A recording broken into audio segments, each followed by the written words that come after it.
देखिए, ये चाटुकारिता वाले जमाने में इतने सारे प्रेस कर्मी हमारे साथ आए, हो सकता है आप लोगों को भी दिक्कत का सामना करना पड़े, लेकिन हक का साथ देने के लिए मैं आप लोगों के जज्बे को सलाम करता हूं।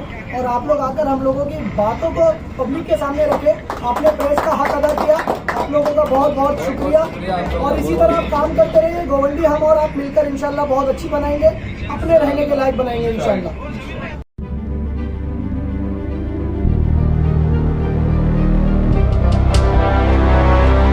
कोर्ट में गए, वहां से तारीख मिली, फिर हायर कोर्ट में गए, और अब की जो ऑर्डर आया है ये हाई कोर्ट का ऑर्डर है। और हाई कोर्ट के ऑर्डर को रिजेक्ट करना या हाई कोर्ट के ऑर्डर को नहीं मानना, मुझे लगता है कि ये एसएमएस कंपनी के बस की बात नहीं है। इस विषय पे ये कहूंगा कि भारत के अंदर 365 दिन में से 364 दिन इलेक्शन चलते रहते हैं। इसका मतलब लोगों के मुद्दे को छूना नहीं चाहिए। तो ये बहुत गलत बात है कि एसएमएस कंपनी या कोई अदर मुद्दे जो है इलेक्शन के दौर में ही आते हैं। ये मुद्दे चल रहे हैं, आपने बताया कई दिनों से चल रहे हैं, उस बीच में इलेक्शन आ गया, और इलेक्शन से पहले सुप्रीम कोर्ट ने गोवंडी के लोगों को एक स्वीट के तौर पर एक बहुत अच्छा लाइफ जो है वो प्रदान की है। देखिए, मैं आपको बताता हूँ, पीआईएल जो फाइल हुई थी वो गोवंडी न्यू संगम वेलफेयर सोसाइटी जो हम सब की मिलकर है। एक्चुअल में मैंने उसको नाम इसलिए गोवंडी दिया है क्योंकि ये गोवंडी वालों की सोसाइटी है। और हमने जो पीआईएल फाइल किया, तो पीआईएल फाइल कर हमने डायरेक्ट कोर्ट में अप्रोच नहीं किए।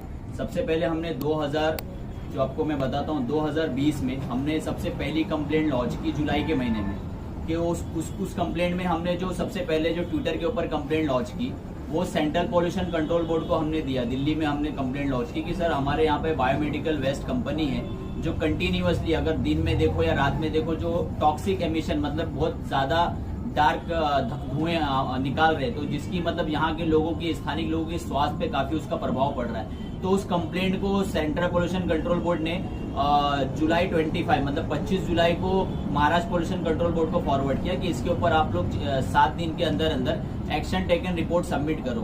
तो 25 जुलाई को जब महाराष्ट्र पॉल्यूशन कंट्रोल बोर्ड ने उसके ऊपर एक्शन नहीं लिया, तो उसको देखते हुए हमने हमारे लीगल एडवोकेट्स के जरिए एक लीगल नोटिस पॉल्यूशन बोर्ड को दी कि आप लोग अगर सर ये पॉल्यूशन बोर्ड के ऊपर अगर आप एक्शन टेकन रिपोर्ट नहीं बनाओगे तो हम लोग आपके ऊपर कानूनी कार्रवाई करेंगे। तो फिर हमने एक लीगल नोटिस इशू की जिसमें हमने पार्टी बनाया महाराष्ट्र पॉल्यूशन कंट्रोल बोर्ड को, इन्वायरमेंट डिपार्टमेंट को, हमारे यहाँ के बीएमसी को, इनको पार्टी बना के हमने एक लीगल नोटिस भेजा।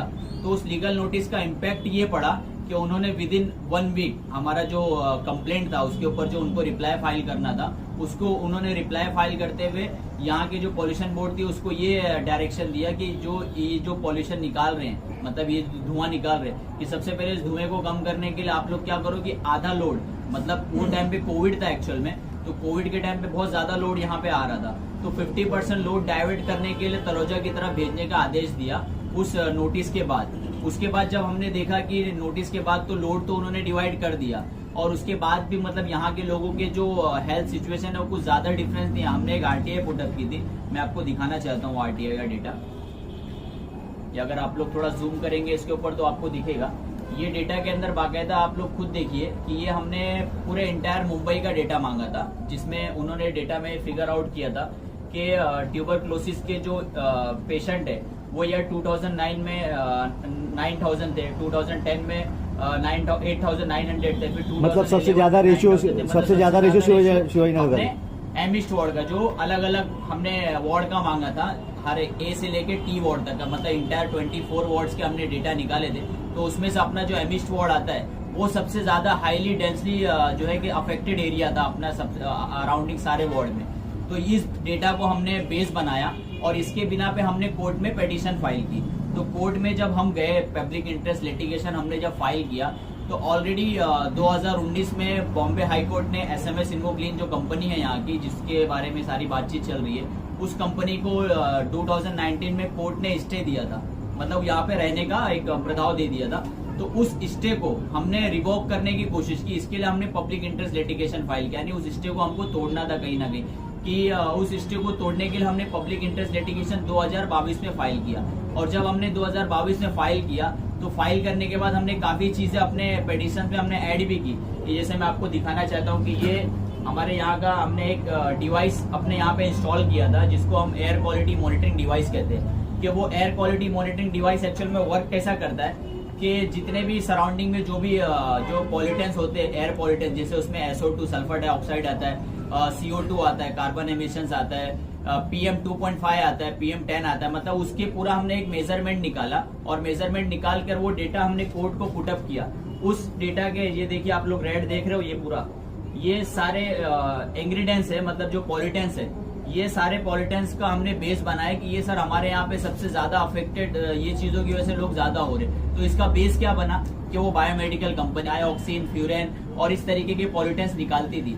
तो इस सारी चीजों को ये RTI का डेटा और ये हमारा फिगर, ये सबको देखकर चीफ जस्टिस जो थे हमारे बॉम्बे हाई कोर्ट ने, उन्होंने काफी सीरियसनेस दिखाई मामले को कि ये बहुत ज्यादा कॉम्प्लिकेटेड। आज हमने प्रेस कॉन्फ्रेंस इसीलिए रखी है कि पब्लिक में ये सारी डिटेल आ जाए। तो कैसा है, फिर उस चीफ जस्टिस ने ये डिसाइड किया कि 12 महीने का जो पीरियड है, मैं आपको क्लियर कट बता रहा हूँ, 12 महीने का पीरियड कब है, इन्वायरमेंट क्लियरेंस मिलने के बाद। जज ने जो ऑर्डर में हमको दिया है कि 12 महीना इस कंपनी को शिफ्ट करने के लिए लगेगा इन्वायरमेंट क्लियरेंस मिलने के बाद, और इन्वायरमेंट क्लियरेंस मिलने की जो मुद्दत है वो भी 12 महीने की है। हमने कोर्ट में 3 पीरियड मांगी थी, जिसमें पहला पीरियड ये था कि कंपनी को यहाँ से रिलोकेट किया जाए और एक टाइम बॉन्डेड मैनर, मतलब एक टाइम शिफ्ट बताया जाए लोगों के सामने कि इतने टाइम में इस कंपनी को यहाँ से शिफ्ट करना है। क्योंकि इससे पहले अथॉरिटीज जो थी सिर्फ डायरेक्शन दे रही थी, टाइम बता रही थी, लेकिन कोई भी चीज अगर कोर्ट के ऑर्डर में आता है तो इनके ऊपर पेनल्टी इम्पोज होने का भी पूरा चांसेस आ जाता है, क्योंकि अब कोर्ट के ऑर्डर से ये मुकर नहीं सकते। अब एक बंदिश में आ गए, जकड़ में आ गए, अब उनको उसी पीरियड में ही यहाँ से शिफ्ट होना है। और सेकंड चीज हमारे लिए सबसे बड़ी फेवरेबल चीज ये है कि ये कंपनी जहाँ पे जा रही है, अब इसमें कोई दो ऑप्शन नहीं कि वो कंपनी वहां पे नहीं जाएगी, क्योंकि वो MIDC एरिया है। MIDC एरिया में एनवायरमेंट क्लियरेंस 100% मिल जाता है, उसमें कोई डाउटफुल चीज नहीं है कि इनको एनवायरमेंट क्लियरेंस नहीं मिलेगा। जैसे पिछली बार हुआ था, खालापुर में नहीं मिल पाया था वहाँ के ऑब्जेक्शन की वजह से, लेकिन यहाँ पे किसी का भी ऑब्जेक्शन आएगा उसके बाद भी उनको यहाँ से शिफ्ट होना है, क्योंकि वो MIDC एरिया है। और सेकंड चीज मेरा बोलने का भी ये है कि जो कोर्ट ने जो हमारे सेकंड पीरियड की बात की थी, कि उसमें उन्होंने ये डायरेक्शन दिया है कि आप लोग जो है यहाँ के लोगों को हमने कंपनसेशन भी दिलाने के लिए डिमांड रखा था कि यहाँ जो अब तक लोग अफेक्टेड हुए, इतने सारे लोग जो उससे पीड़ित हुए, जैसे हमने RTI के डेटा बताया, तो कोर्ट ने हमको डायरेक्शन दिया कि आपको जो भी कंपनसेशन की जो बात है वो आप नेशनल ग्रीन ट्राइब्यूनल, जो अपना ग्रीन कोर्ट है जो सिर्फ इन्वायरमेंट को देखता है, वहां पर जाके इस मैटर को पुटअप करो। और उसका बाकायदा कोर्ट ने हमको ऑर्डर के उसमें लिख कर दिया है, जो कि मैं आपको ऑर्डर बताना चाहता हूँ। ये आप देख सकते हो, कोर्ट का ऑर्डर है जिसमें बाकायदा पूरा ऊपर सोसाइटी का नाम है पेटिशनर में, ये आप देख लीजिए, पेटिशनर गोवंडी न्यू संगम वेलफेयर सोसाइटी। ये हमारी जो PIL जो फाइल हुई थी उसका पेटिशनर का नाम है सोसाइटी का। और ये सारे रिस्पोंडेंट है। इसके अंदर महाराष्ट्र पॉल्यूशन कंट्रोल बोर्ड को पार्टी बनाया गया था, इन्वायरमेंट डिपार्टमेंट को पार्टी बनाया गया था, MP अपना सेंट्रल पॉल्यूशन कंट्रोल बोर्ड को पार्टी बनाया गया था, BMC को पार्टी बनाया गया था। तो उसमें बाकायदा क्लियर कट लिखा हुआ है 12 महीने की मुद्दत इन्वायरमेंट क्लियरेंस मिलने के बाद, 12 मंथ। और ये देखिए जो मैं आपको कह रहा हूँ कि NGT में जो मूव करने के लिए कहा गया, देखिए NGT का जो मेंशन किया गया नेशनल ग्रीन ट्राइब्यूनल, यहाँ पर हमको कंपनसेशन, मतलब यहाँ के लोगों को जो मुआवजा मिलना है वो आगे की पीरियड जब हम NGT में फाइल करेंगे तो वहाँ पे हमको उसके आगे का डायरेक्शन मिलेगा। 2020 में जब लॉकडाउन हुआ कोविड के दौरान, तो मेरी मुलाकात फैयाज से, advocate Saif supreme court practice करना सीन ये हुआ। फैयाज मुझे मिले, फैयाज ने बोला कि बॉम्बे में ये गोवंडी में ये हालात है। तो हमने स्टडी करना चालू किया प्रॉपरली, हमने टेस्ट के आर्टिकल्स पढ़े, हमने जो ट्यूबरक्लोसिस के डॉक्टर्स हैं उनसे बात करी, हमने शताब्दी हॉस्पिटल वहाँ पे इंक्वायरी करी, तो हमें एक डेटा मिला। फिर डेटा मिलने के बाद हमने क्या किया, नोटिस इशू करने लगे। हमने पहला नोटिस मारा UPCB को नोटिस मारा, तो MPCB ने रिप्लाई एकदम क्लीन और सफेद रिप्लाई दिया कि जो हमने और इसको ऑडिट किया है और ये कंपनी प्रॉपर है, और बस यहाँ पे कुछ चीज़ें है जहाँ पे लोड ज़्यादा हो रहा है कोविड की वजह से, इसको हम आधा लोड जो है तरुजा में शिफ्ट करेंगे। हम उससे खुश नहीं थे, और फिर फैयाज ने RTI मारा, और हमने वो टाइम पे इन्वायरमेंट मिनिस्टर जो था अदित्य ठाकरे, उसको शोकॉस नोटिस मारा कि भाई अगर तू नहीं लेता है तो तेरे खिलाफ हम मूव करेंगे कोर्ट में, NGT में, सेक्शन 4 में। फिर आदित्य ठाकरे ने जब ये नोटिस पढ़ी तो आदित्य ठाकरे ने फौरन MP राहुल शिवाले, अबू आसिम आजमी और MPCB के जो हेड थे इससे पहले, और BMC के इकबाल चाहल को बुलाया, और हमें इनविटेशन दी थी पर्सनली उनके लेटर हेड पे, जो हमको मिला जुलाई का नवंबर के महीने में। तो पता नहीं वो पॉलिटिकल गिमिक क्या था कि हमें जो लेटर जुलाई में इशू हुआ था वो नवंबर में क्यों मिला, क्योंकि तब मीटिंग खत्म हो गई। फिर उस मीटिंग में हम प्रेजेंट नहीं थे, और एक ट्वीट आता है फलाना आदमी का, मैं नाम नहीं लूँगा, कि भाई ये कंपनी आदित्य ठाकरे ने बोला है कि बंद होने वाली है, और हमें टैग आ गई कि सैफ भाई ट्विटर का अगर मुझे फॉलो करोगे माशाल्लाह अच्छे खासे फॉलोवर्स हैं, तो उस बंदे ने मुझे टैग किया कि भाई ये कंपनी बंद होने वाली है, कंपनी का फ़ोन आया कि भाई कंपनी बंद होने वाली है। तो हम खुश हो गए, हमने पार्टी भी चालू करी, हम भिवंडी ढाबा गए, खाए पिए, बोले बस चलो एक लेटर पे काम हो गया। और हुआ ये कि भाई 1.5 साल हो गए, जब मई 2022 आया, ठीक है, तब हमको लगा कि कुछ मामला गड़बड़ है। उसके बाद हमने फिर एक नोटिस इशू किया, जब इनकी सरकार हिली जुलाई में, तो नोटिस इशू किया कि भाई अगर इससे पहले जो प्रॉमिसिंग इन्वायरमेंट मिनिस्टर थे उन्होंने प्रॉमिस किया था कि हटेगा, बट अभी तो सरकार हिल गई है, तो अभी आप लोग क्या करोगे? तो उसका हम लोग को कुछ आंसर नहीं आया। तो हमने क्या किया, एनजीटी में प्रिंसिपल बेंच पे पिटिशन मूव किया, जो दिल्ली में है, जो हेड बेंच है, तो वहाँ पे हमने क्या किया, लेटर पिटिशन SMS न्यू संगम वेलफेयर सोसाइटी के नाम पे और एडवोकेट मतलब सैफ आलम के नाम से हमने यहाँ पे पिटिशन फाइल किया। मतलब इसी लेटर पिटिशन भेजा कि शायद आप लोग सुओ मोटो लो, हमने डायरेक्ट फाइल नहीं किया, हमने लेटर पिटिशन भेजा कि आप सुओ मोटो कॉन्ग्रेशन लो। सुओ मोटो मतलब आप खुद इसको भर्ती करो। तो हमको उसका सितंबर में आंसर मिला कि आपका पिटिशन लिस्ट हो गया प्रिंसिपल बेंच में। प्रिंसिपल बेंच सबसे बड़ा बेंच होता है, और हमारी वो सुनवाई जो थी वो हुई मार्च के महीने में। और तभी हमने क्या प्लान किया कि हम एक जगह से तो अटका रहे, तो भाई बॉम्बे हाईकोर्ट भी मूव हो गए PIL के लिए, ताकि दोनों जगह से रास्ता नहीं मिलना चाहिए। क्योंकि ये लोग क्या करते हैं, अगर बॉम्बे हाईकोर्ट से अभी इनको ऑर्डर मिला कि आप भाई शिफ्ट करो, तो वो लोग NGT पहुंच जाते हैं। तो NGT से हमको ऑर्डर मिला कि 2 महीने के अंदर, जो प्रिंसिपल बेंच ने उन्होंने बोला कि 2 महीने के अंदर आप आके एफिडेविट फाइल करो, किसको, MPCB को, CPCB को और डिस्ट्रिक्ट मजिस्ट्रेट जो है अभी के, कि भाई जाओ और जांच करो। अगर जांच जो है प्रॉपर एक फाइल होता है उसमें करो, तो फाइल आके प्रेजेंट करेगी, इसमें आप झोल झापाटा नहीं कर सकते। तो उस एफिडेविट को लोग 2 महीने बाद प्रेजेंट नहीं कर पाए, और उसका भी हमने नोटिस मारा। तब अगले दिन उन्होंने बोला कि हमने 5 तारीख को फाइल कर दी थी। अविनाश ढांके जो अभी का नवा IAS MPCB का ऑफिसर है, उसने बोला कि नहीं हमने पिटिशन फाइल कर दी, मैं अभी नवा आया तो हमको मालूम नहीं एफिडेविट फाइल हो चुकी है। उस एफिडेविट में इन्होंने ये कहा कि बहुत सारे मसले थे, इसकी वजह से मसले की वजह से हम नहीं कर पाए, और उनका जो है उसमें बहुत सारी डिफेक्ट निकले, जिसमें से एक डिफेक्ट ये था कि वो लोग प्रॉपरली स्क्रबर्स को यूज़ नहीं कर रहे थे, और उनको पेनलाइज किया। जो MPCB बोर्ड है, CPC बोर्ड है, उनको ये जो BMC है, ये जो SMS एंडोक्रीन है, ये BMC ऑपरेट कर रही है, ये कोई प्राइवेट पार्टी नहीं है। SMS एंडोक्रीन सिर्फ कॉन्ट्रैक्टर है, पर ओनर कौन है, BMC। इसीलिए वक्त लग रहा था, आप समझिए 14 साल क्यों लगे, कि BMC मेन कल्प्रेट है। अब BMC को 25 लाख की पेनल्टी लगी, ठीक है, CPCB बोर्ड ने पेनल्टी मारा। और एक कंपनी थी पीयूष प्लास्टिक, जो पुणे में ऑपरेट होती है, उन लोगों ने प्रॉपर नहीं किया, वो कंपनी को उन्होंने सस्पेंड किया। तो NGT में ये मैटर ये हुआ, और उन्होंने ये कहा कि 1 साल का मतलब 1 साल का टेन्योर है, उसमें अडगांव खलापुर में अतरगांव बोल के एक जगह है, वहाँ पे ये मूव हो जाएगा, और हम लोग बस इसी का वेट करें। तो उन्होंने टाइम भी नहीं मांगा। मेरी बात हुई अविनाश से, उन्होंने क्या बोला कि तलोजा में शिफ्ट कर लेंगे या अडगांव में शिफ्ट करेंगे, बस 1 साल के अंदर मुहूर्त मिली है। और उस दौरान बॉम्बे हाईकोर्ट का भी जजमेंट आया कि भाई 2 साल के अंदर आप शिफ्ट करें। अब क्या है, लीगली लोग फंस गए, एज एन एडवोकेट बता रहा हूँ, लीगली फंस गए। क्योंकि अगर आपको बॉम्बे हाईकोर्ट नेगेटिव जजमेंट देता है तो आप NGT मूव कर सकते हैं, पर NGT में ही आपका मैटर अटका हुआ है, तो आपके पास दूसरा ऑप्शन नहीं है, आप जाओगे सुप्रीम कोर्ट, और सुप्रीम कोर्ट आपको ये मैटर में लिस्ट नहीं करेगा। अगर गए भी तो वहाँ पे हम देख लेंगे। तो अब मामला ये है कि वो लोग मेहनत नहीं करेंगे, BMC का नाम खराब हो चुका है, तो इससे बेहतर है कि वो लोग मूव कर लें। तो बोरीवली में इंशाल्लाह वो MIDC में जाएगा और मैटर खत्म हो जाएगा। तो कहीं ना कहीं आपको ये लगता है कि मतलब ये बंद हो जाएगी, ये कंपनी अभी शॉर्ट बंद है, अगर नहीं होगी तो उनका नुकसान हो जाएगा, BMC का नाम खराब हो जाएगा, और कुछ नहीं। आपको क्या लगता है कि इसके पीछे बंद ना होने का इतने साल से क्या रीजन चल रहा है? राजनीतिक बोलो या BMC बोलो या कॉन्ट्रैक्टर की लापरवाही, मतलब मिले भगत है, बंद ना होने का रीजन क्या है? मतलब आपने इतना सारा बता दिए स्टार्ट टू एंड, लेकिन बोलते ना कि एक के पीछे है कि कोई जिसका हाथ हो जिसकी वजह से ना बंद हो रही हो। बंद होने की एक ही चीज थी, यहाँ के लोग जो थे पढ़े लिखे नहीं थे। यहाँ पे जब भी हमने 2020 में हम जब बात कर रहे थे लीगली फयाजर में, तो कोई पार्टी का एक बंदा आता है और बोलता है कि हम प्रोटेस्ट करेंगे, और पढ़ा लिखा बंदा है, एकदम अच्छा पढ़ा लिखा है, एकदम अच्छा अभी वेल सेटल्ड बंदा है, वो आके बोलता है कि भाई हम प्रोटेस्ट करेंगे, जबकि गोवंडी का बंदा भी था, और वो उसी टाइम मैंने उसको कह दिया कि आप अपने पैर को दूर रखिए। फिर भी उन्होंने प्रोटेस्ट किया, बट अल्लाह का शुक्र है कि हमने जो लीगली चीज़ें अपनाई, उसी वजह से आज ये सोल्यूशन आया। और यही प्रॉब्लम था कि इससे पहले गोवंडी में उभरते जो लीगली सोचने वाले और सोल्यूशन ओरिएंटेड लोग नहीं थे, जो आज आए और काम को पूरा अंजाम दिया।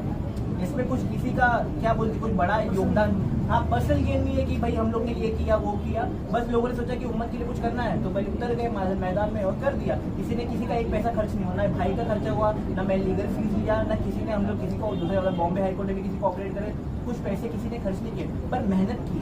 तो मेहनत अगर इंसान करेगा तो उसको सोल्यूशन सही मिलेगा। तरीके से अगर काम होता ना कंपनी के ऊपर, अगर इसको इलेक्शन का सिर्फ मुद्दा नहीं बनाया जाता, सालों से इसको इलेक्शन का मुद्दा बना दिया गया और हर वक्त जब भी इलेक्शन आने वाला रहता उससे पहले इस मुद्दे को उठाया जाता और फिर वोट मांगे जाते कि वोट मांगने के बाद हम जीत के आएंगे और इस कंपनी को बंद करेंगे। और जब 2009 से ये चीज हमारे गोंडी मानपुर में हो रही है और मैं आपको ये बताना चाहता हूँ आप लोगों को कि 2009 से हमारे एमएलए साहब, स्थानीय एमएलए साहब और यहाँ के जो लोकल नगर सेवक थे, किसी ने भी कंपनी के खिलाफ में पिटीशन दाखिल क्यों नहीं की? ये मेरा सवाल है, सबसे पहला सवाल। उसके बाद मैं आता हूँ कंपनी के ऊपर। 2019 में कंपनी को एमपीसीबी ने बंद करने का ऑर्डर दिया 2019 में, मतलब ये कंपनी 2019 में बंद हो जाती थी, लेकिन उसके बाद कंपनी कोर्ट में गई और कंपनी ने कोर्ट से स्टे ऑर्डर लेके आए।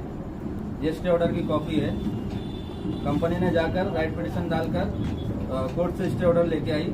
उसके बाद में यहाँ के स्थानीय एमएलए साहब को कंपनी के अपोजिट में एक पिटीशन दाखिल करना चाहिए था और उनका स्टे ऑर्डर कैंसिल करना चाहिए था, लेकिन ऐसा नहीं हुआ।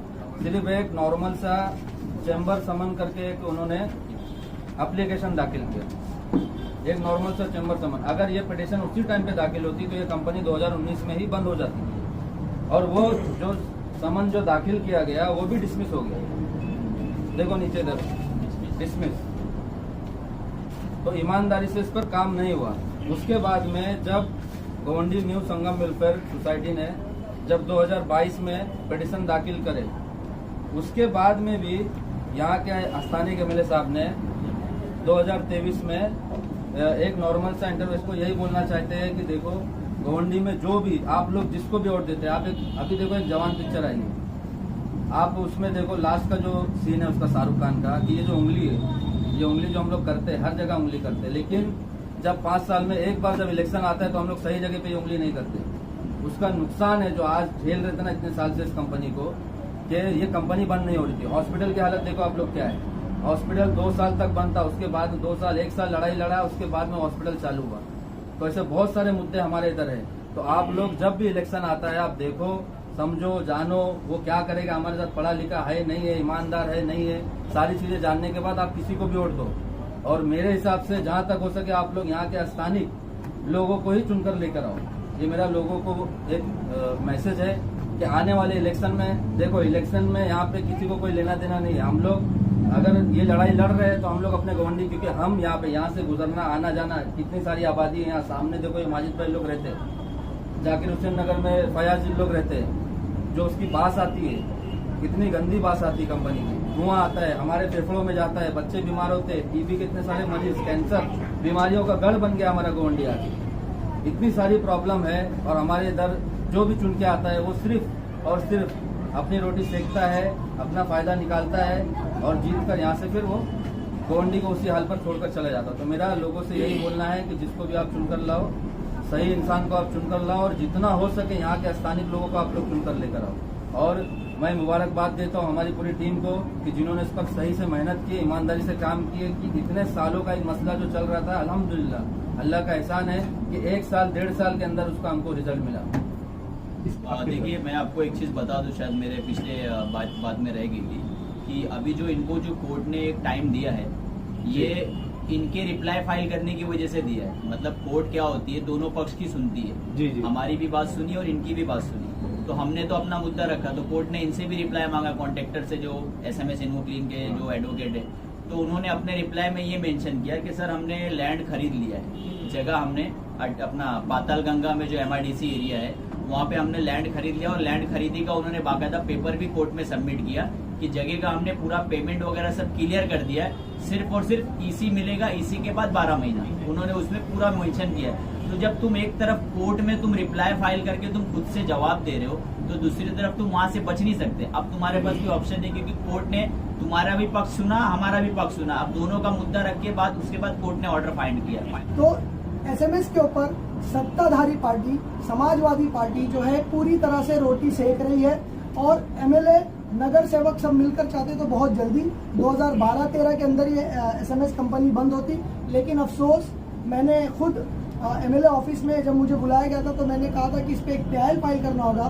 तो एमएलए साहब का जवाब था कि भैया एमएलए PIL फाइल नहीं करता, हमारा काम विधानसभा में बोलना होता है। तो एमएलए का काम विधानसभा में बोलना होता है, और जिस विधानसभा के लोगों ने एमएलए को उंगली से अपने वोट कर जिताया है, आर्टिकल 21 का वायलेशन है। 15 लाख से ज्यादा आबादी है, गरीब लोग हैं जिनके फंडामेंटल राइट्स का वायलेशन हो रहा है, राइट टू लाइफ का। लोग यहाँ पर बेदर्दी से मर रहे हैं, सांस की बीमारियों से मर रहे हैं, चर्म रोग में आकर मर रहे हैं। ऑल ऑफ सडन 15, 18, 20 साल के बच्चों को यहाँ पर अटैक आ जा रहा है। इन सारी बीमारियां होने के बाद भी कौम के जो हमदर्द हैं, जो विधानसभा में जाकर बोलते हैं मेरी कौम मर रही है, मैं उनको बोलना चाहता हूँ कि आप विधानसभा में तो कह दिए, सरकार आप जरा जमीन पर उतर के देखिए कौम मर क्यों रही है और उसका सोल्यूशन निकालिए। और जनता को ये बताना चाहता हूँ कि भैया आप सिर्फ प्रॉब्लम बताने वाले पॉलिटिशियंस को वोट मत दीजिए, जो सोल्यूशन ओरिएंटेड है उनको वोट दीजिए। सिर्फ काम इससे नहीं चलेगा कि जनता मर रही है, जनता मर क्यों रही है और जनता जिएगी कैसे, हेल्दी कैसे होगी। आज हमारी जो एवरेज लाइफ है वो 39 ईयर्स है, और इसी मुंबई के अंदर गोवंडी के ईस्ट में अगर आप चले जाओगे गोवंडी स्टेशन को पार करके, तो वहाँ पर 68 ईयर्स एवरेज लाइफ है। मैं सवाल पूछता हूँ 15 साल के लिए आपने क्या किया? कोई भी पेपर पर जबानी जमा खर्च नहीं करना, सिर्फ पेपर दिखाइए। देखिए यहाँ पर इतने पेपर्स हैं, इतने सारे पेपर्स हैं, इनके इतने सारे लोगों ने पुलिस स्टेशन में गए, लोग अरेस्ट हुए, काफी मेहनत की। रोड पर हमने देखा, मैं इस SMS में मैंने तो बहुत थोड़ा सा योगदान दिया है, सिर्फ सजेशन के लिए लोग मुझे बुलाते थे, लेकिन इन लोगों ने वाकई योगदान दिया है। इनके जेब से पैसे भी खर्च हुए और इनको जान का भी रिस्क था। इनके फ्यूचर पर जो पॉलिटिकल लोग हैं वो पॉलिटिकल केसेस बनवाकर इनको अरेस्ट भी करवा सकते थे, लेकिन गोवंडी के लिए लोग खड़े रहे। और प्रेस कॉन्फ्रेंस का मकसद ये है कि गोवंडी की जनता अभी भी सोए ना, अभी भी जागती रहे। अगर आगे ये SMS कंपनी नहीं हटती है तो हमारी लड़ाई अब भी जारी रहेगी। हम 18 महीने खामोश नहीं बैठने वाले। इन 18 महीने में हम लोग दूसरी हलचल करेंगे। इसके अलावा SMS के अलावा जो भी जहरीली जो कंपनियां हैं या हो सकता है हम, तो ये प्रेस कॉन्फ्रेंस के मकसद से लोगों को अवेयर करना था। इतनी सारी स्टडीज है, इतनी सारी मेहनत है, इन लोगों की मेहनत के ऊपर अगर कोई अपनी सत्ता की रोटी सेकने आएगा तो हम खामोश नहीं बैठेंगे, ईंट से ईंट बजा देंगे। यही असल मकसद था इस प्रेस कॉन्फ्रेंस का। भाई गोविंदी की आवाम अब तक की खामोश थी, लेकिन आज मैं आपको बताना चाहता हूँ, जो आप बैकग्राउंड में बैनर देख रहे हैं, यह हमारी मुहिम है। पहले पे अल्लाह ताला ने कामयाबी दी। दूसरा, जो गोविंदी के सारे मैदानों का निजीकरण हो रहा है, राम मंदिर मैदान, साहू मैदान हो गया, अपना RB के मैदान हो गया, उसके बाद में नशे का भी हम लोग हर तरीके से हम लोग काम कर रहे हैं। दोस्तों और साथियों, आपको बताना चाहता हूँ कि 2015 में मुंबई मिरर के अंदर आर्टिकल आता है कि ये SMS कंपनी को प्रदूषण बोर्ड के NOC नहीं है। उसके बाद यहाँ के नगर सेवक थे रईस शेख साहब, उन्होंने हलफनामा दिया कि भाई मैं इसकी नहीं आगे चल के काम करूंगा। 4-5 साल बीत गए, कुछ नहीं हुआ। और आज जो ने काम धंधा बिजनेस करना चाहिए, ये आज BMC के धक्के खा रहा है, कोर्ट के धक्के खा रहा है। हम लोगों ने सोचा था जिन्हें अपना बनाया है घर अपना सजाने के लिए, गले में नाग बन बैठे हैं, वही काट खाने के लिए। दोस्तों ये देखो, ये उनकी पिटीशन जो रद्द हुई, डिस्पोज हुई, बाकायदा इसमें रुखसाना सिद्दीकी मैडम का नाम है। मैं ये कहना चाहता हूँ कि आप भले कुछ ना करें, लेकिन जो लोग काम कर रहे हैं उनकी टांग ना खींचे मेहरबानी करके। सब लोग यहाँ काम धंधे वाले हैं, कोई फालतू लोग नहीं है। हम फैयाज भाई को दिल की गहराई से मुबारकबाद देते हैं। और आपको बताना चाहता हूँ कि कुछ लोग क्रेडिट लेने की नहीं है, किस हद तक गिर सकते हैं इसकी कोई जवाब नहीं है। लेकिन आज लोटस से लेकर के रफीक नगर हर जगह से लोग ताल्लुकात कर रहे हैं, कॉन्टेक्ट करके वो फैयाज भाई को आइए। हम पूरे ग्रुप का इस्तिकबाल करना चाहते हैं जिन्होंने ये मुहिम की, जो इतनी बढ़ चढ़ के पॉलिटिकल लोगों के आगे जाके काम की। उसमें भी पैसे दिया जा रहा है कि उन लोग से राब्ता मत करना, उनसे मिलना मत। भाई हम यहीं के मूल निवासी, यहीं रहने वाले, यहीं मर के यहीं दफन होंगे। जो लोग बाहर से आए हैं वो लोग अपनी फिक्र करिए, हम यहाँ के हैं, यहीं रहेंगे। और गोविंदी के हक के लिए, गोविंदी की बेहतराई के लिए जिस मुकाम तक जाना हो